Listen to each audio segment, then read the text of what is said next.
Chapter 5. Purity in Israel's camp. The Lord gave these instructions to Moses. Command the people of Israel to remove from the camp anyone who has a skin disease or a discharge, or who has become ceremonially unclean by touching a dead person.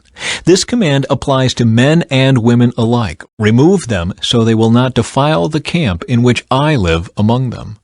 So the Israelites did as the Lord had commanded Moses, and removed such people from the camp.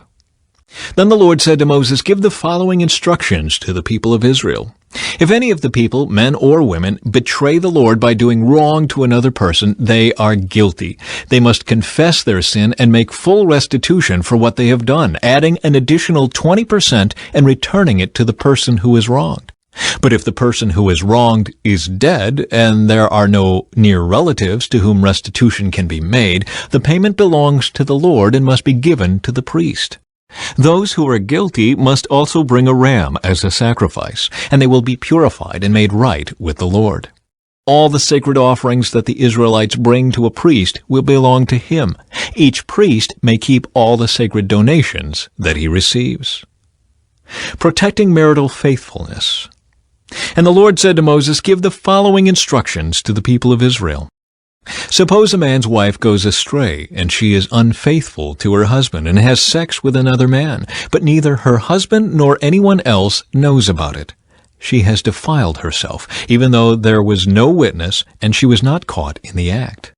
If her husband becomes jealous and is suspicious of his wife and needs to know whether or not she has defiled herself, the husband must bring his wife to the priest.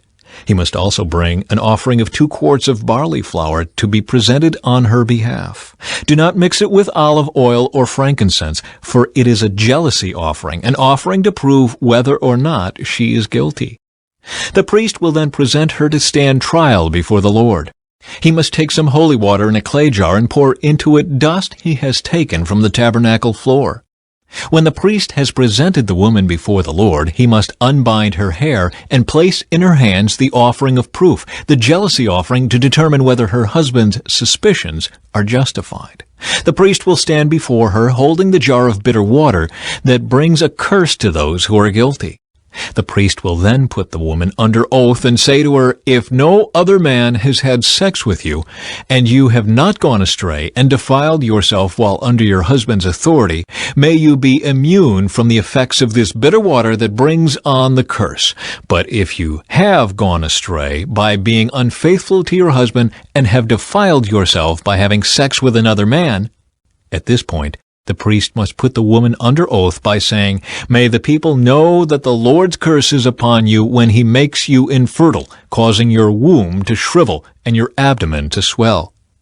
Now may this water that brings the curse enter your body and cause your abdomen to swell and your womb to shrivel. And the woman will be required to say, Yes, let it be so. And the priest will write these curses on a piece of leather and wash them off into the bitter water. He will make the woman drink the bitter water that brings on the curse. When the water enters her body, it will cause bitter suffering if she is guilty. The priest will take the jealousy offering from the woman's hand, lift it up before the Lord, and carry it to the altar. He will take a handful of the flour as a token portion and burn it on the altar, and he will require the woman to drink the water. If she has defiled herself by being unfaithful to her husband, the water that brings on the curse will cause bitter suffering. Her abdomen will swell, and her womb will shrink, and her name will become a curse among her people. But if she has not defiled herself and is pure, then she will be unharmed and will still be able to have children. This is the ritual law for dealing with suspicion. If a woman goes astray and defiles herself while under her husband's authority, or if a man becomes jealous and is suspicious that his wife has been unfaithful, the husband must present his wife before the Lord, and the priest will apply this entire ritual law to her. The husband will be innocent of any guilt in this matter, but his wife will be held accountable for her sin.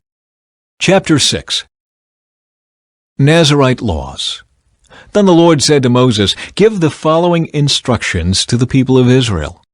If any of the people, either men or women, take the special vow of a Nazirite, setting themselves apart to the Lord in a special way, they must give up wine and other alcoholic drinks. They must not use vinegar made from wine or from other alcoholic drinks. They must not drink fresh grape juice, and they must not eat grapes or raisins. As long as they are bound by their Nazirite vow, they are not allowed to eat or drink anything that comes from a grapevine, not even the grape seeds or skins. They must never cut their hair throughout the time of their vow, for they are holy and set apart to the Lord. Until the time of their vow has been fulfilled, they must let their hair grow long, and they must not go near a dead body during the entire period of their vow to the Lord. Even if the dead person is their own father, mother, brother, or sister, they must not defile themselves, for the hair on their head is the symbol of their separation to God. This requirement applies as long as they are set apart to the Lord. If someone falls dead beside them, the hair they have dedicated will be defiled. They must wait for 7 days and then shave their heads. Then they will be cleansed from their defilement. On the 8th day they must bring 2 turtle doves or 2 young pigeons to the priest at the entrance of the tabernacle. The priest will offer one of the birds for a sin offering and the other for a burnt offering. In this way, he will purify them from the guilt they incurred through contact with the dead body. Then they must reaffirm their commitment and let their hair begin to grow again. The days of their vow that were completed before their defilement no longer count. They must rededicate themselves to the Lord as a Nazirite for the full term of their vow, and each must bring a 1-year-old male lamb for a guilt offering. This is the ritual law for Nazirites. At the conclusion of their time of separation as Nazirites, they must each go to the entrance of the tabernacle and offer their sacrifices to the Lord. A 1-year-old male lamb without defect for a burnt offering, a 1-year-old female lamb without defect for a sin offering, a ram without defect for a peace offering, a basket of bread made without yeast, cakes of choice flour mixed with olive oil, and wafers spread with olive oil, along with their prescribed grain offerings and liquid offerings. The priest will present these offerings before the Lord, first the sin offering and the burnt offering, then the ram for a peace offering, along with the basket of bread made without yeast. The priest must also present the prescribed grain offering and liquid offering to the Lord. Then the Nazirites will shave their heads at the entrance of the tabernacle. They will take the hair that had been dedicated and place it on the fire beneath the peace offering sacrifice. After the Nazirite's head has been shaved, the priest will take for each of them the boiled shoulder of the ram, and he will take from the basket a cake and a wafer made without yeast. He will put them all into the Nazirite's hands. Then the priest will lift them up as a special offering before the Lord.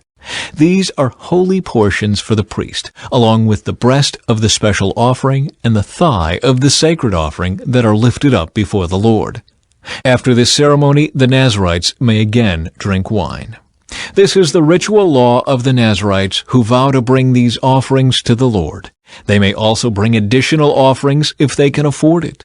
And they must be careful to do whatever they vowed when they set themselves apart as Nazirites. The priestly blessing.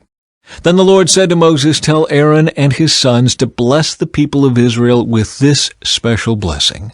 May the Lord bless you and protect you. May the Lord smile on you and be gracious to you. May the Lord show you his favor and give you his peace." Whenever Aaron and his sons bless the people of Israel in my name, I myself will bless them.